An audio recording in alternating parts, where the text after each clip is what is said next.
നിങ്ങളുടെ favourite shows ഇനി ഒരിക്കലും മിസ്സാവില്ല. ഇപ്പോൾ C5 കാണും നിങ്ങളുടെ ഫേവറേറ്റ് ഷോ തികച്ചും സൗജന്യമായി.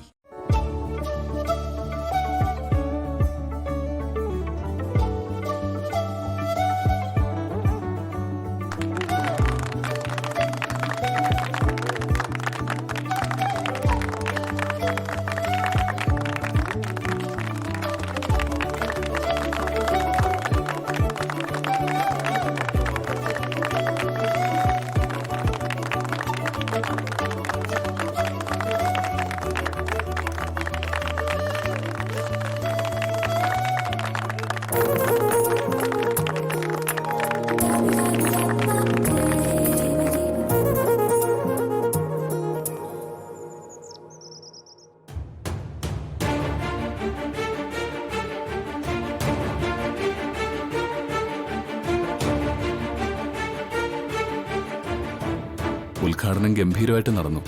പക്ഷേ ഇന്ന് ഈ ഉദ്ഘാടന ദിവസം തന്നെ നമ്മൾ ദുഃഖിക്കേണ്ട ഒരു സ്ഥിതി പ്ലാന്റിലുണ്ടായേനെ.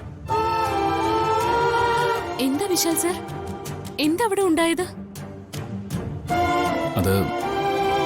അത് പറയാൻ തന്നെ എനിക്ക് വിഷമവും ടെൻഷനും ഉണ്ട്. വലിയൊരു ആപത്താ ഒഴിഞ്ഞു പോയത്. ആപത്ത് ഒഴിഞ്ഞു പോയല്ലോ, പിന്നെ എന്താ പറഞ്ഞാല്? അവിടെ എന്താ സംഭവിച്ചത്? ഒരാള്, തൊഴിലാളിയുടെ വേഷം ധരിച്ച ഒരാള് നിന്നെ കൊല്ലാൻ നോക്കിയിരുന്നു പാർവതി.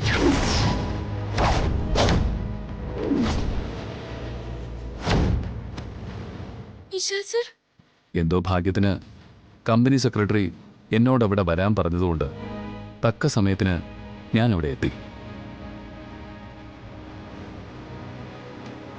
അതുകൊണ്ട് അയാളെ പിടികൂടാനും നിന്നെ രക്ഷിക്കാനും എനിക്ക് സാധിച്ചത്. ഓഹോ, അപ്പൊ ഇവൻ കാരണമാണ് ഞങ്ങളുടെ പ്ലാൻ പൊളിഞ്ഞത്. ഇവൻ എന്തിനാ കമ്പനി സെക്രട്ടറി അവിടേക്ക് വിളിച്ചു വരുത്തിയത്? ഇവൻ അവിടെ എത്താതിരുന്നെങ്കിൽ ഇവളിപ്പോ ചത്ത് തൊലഞ്ഞേനെ. ആരായിരിക്കും സാർ എന്നെ കൊല്ലാൻ ശ്രമിച്ചത്? അയാൾ എന്തിനു വേണ്ടി എന്നെ കൊല്ലണം? അതിന് മാത്രം ഞാൻ അയാൾക്ക് എന്ത് ദ്രോഹമാ ചെയ്തത്? അയാൾ ആരാണെന്നോ അയാൾ നിന്നെ കൊല്ലാൻ ശ്രമിച്ചതിന്റെ കാരണം എന്താണെന്നോ എനിക്കും അറിയില്ല. അതൊന്നും അറിയാൻ സാധിച്ചില്ല. അയാൾ നിന്റെ കയ്യിൽ കിട്ടിയതല്ലേ? എന്നിട്ടും അയാൾ ആരാണെന്നോ അയാളുടെ ഇന്റൻഷൻ എന്താണെന്നോ നിനക്ക് എന്തുകൊണ്ട് അറിയാൻ സാധിച്ചില്ല? നിർഭാഗ്യം എന്ന് പറഞ്ഞാൽ മതിയല്ലോ. ഞാൻ അയാളെ പിടികൂടിയെന്നേ ഉള്ളൂ. എന്തെങ്കിലും ചോദിച്ചറിയുന്നതിന് മുമ്പേ അയാൾ എൻ്റെ കൈകളിൽ നിന്ന് വഴുതി രക്ഷപ്പെട്ടു.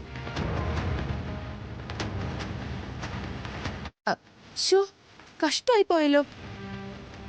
അപ്പൊ ഇനി അയാളെ എങ്ങനെ കണ്ടുപിടിക്കും?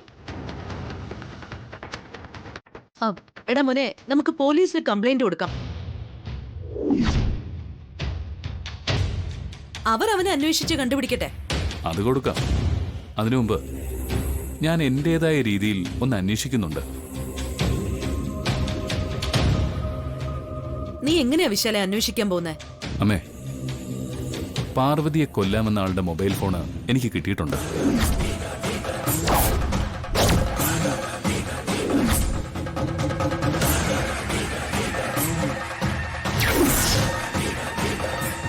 ഇതാ അയാളുടെ മൊബൈൽ ഫോൺ.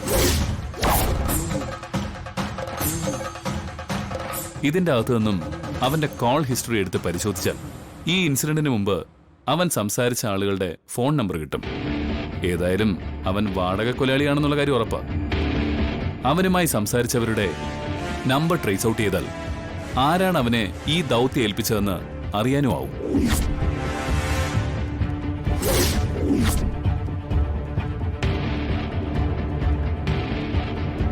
പാർവതി, നീ സമാധാനിക്ക്. നിന്നെ കൊല്ലാൻ അണിയറ നീക്കം നടത്തുന്നവരാരായാലും അവരെ ഞാൻ കണ്ടെത്തും.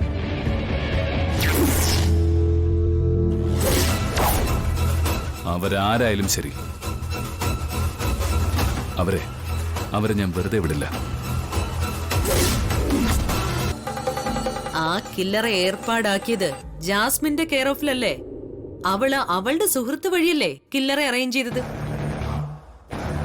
അതെ, ജാസ്മിൻ അവളുടെ ഫ്രണ്ട് വഴി അത് ചെയ്തേ. അപ്പൊ പിന്നെ നമ്മൾ എന്തിനാടാ പേടിക്കുന്നത്? എന്തിനാ ഇങ്ങനെ വെപ്രാളപ്പെടുന്നേ?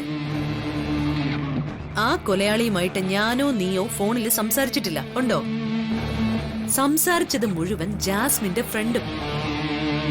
എടാ, അതുകൊണ്ട് വിശാൽ ആ ഫോണിലെ കോൾ ലിസ്റ്റ് പരിശോധിച്ചാലും പിടിക്കപ്പെടുന്നത് ജാസ്മിന്റെ സുഹൃത്തായിരിക്കില്ലേ? വിശാല് ജാസ്മിന്റെ സുഹൃത്തിനെ പിടികൂടട്ടെ. അയാളെ പിടികൂടിയാലും അയാൾക്ക് നമ്മളെ അറിയില്ലല്ലോ. അയാളെ ചോദ്യം ചെയ്താ പറയാൻ പോകുന്നതോ ജാസ്മിന്റെ പേരും. നമ്മുടെ പേര് ഇതുമായി ബന്ധപ്പെട്ട് എവിടെയും വരില്ല. അതുകൊണ്ട് നീ ഒന്ന് സമാധാനമായിട്ട് ഇരിക്കണ്ടേ മോനെ. അത് ശരിയാണല്ലോ. ഇപ്പോഴെനിക്ക് സമാധാനമായത്. വെറുതെ ടെൻഷൻ അടിച്ചു. പ്രതാപ, എന്ത് ക്രൈമും നമുക്ക് ചെയ്യാം, പക്ഷേ തെളിവുകൾ അത് അവശേഷിപ്പിക്കരുത്. പ്രഭാവതി ഇന്നുവരെ ചെയ്ത ഒരു ചതിക്കും ഒരു തെളിവുകളുമില്ല. ഇനി അതുണ്ടാവുകയുമില്ല.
കൃത്യസമയത്ത് ഞാൻ അയാളെ കണ്ടില്ലായിരുന്നെങ്കിൽ എന്താവുമായിരുന്നു പാർവതി?